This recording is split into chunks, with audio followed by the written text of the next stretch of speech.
Hi students, welcome back to learning journey.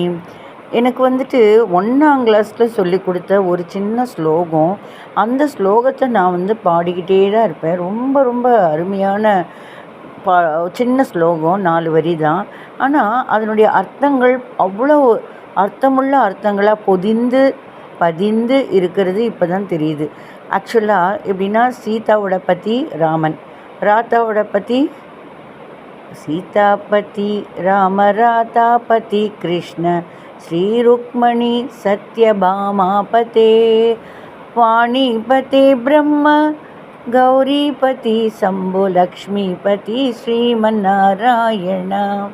சீதாவோட பற்றி ராமன், ராதாவோட பற்றி Krishna, okay, அது லக்ஷ்மி, அதாவது ஸ்ரீ ருக்மணி சத்யபாமா எல்லோரும்.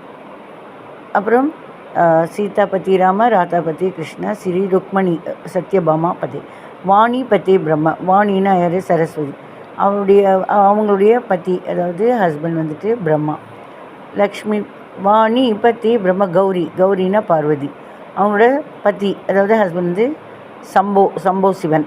ஓகே, லக்ஷ்மி பதி ஸ்ரீமன் நாராயணா. அப்போ லக்ஷ்மி உடைய பதி அதாவது ஹஸ்பண்ட் நாராயணன். இது ஒவ்வொரு புருஷன் பொஞ்சாதி இவங்களோட இந்த ஜோடியாக இந்த சுவாமியோட பாடல்களெல்லாம் நம்ம யார் எந்தெந்த சுவாமியோடைய ஜோடியாக எந்த காட் அண்ட் எது காடஸ், அதாவது எது பெண் தெய்வம், அவங்களுடைய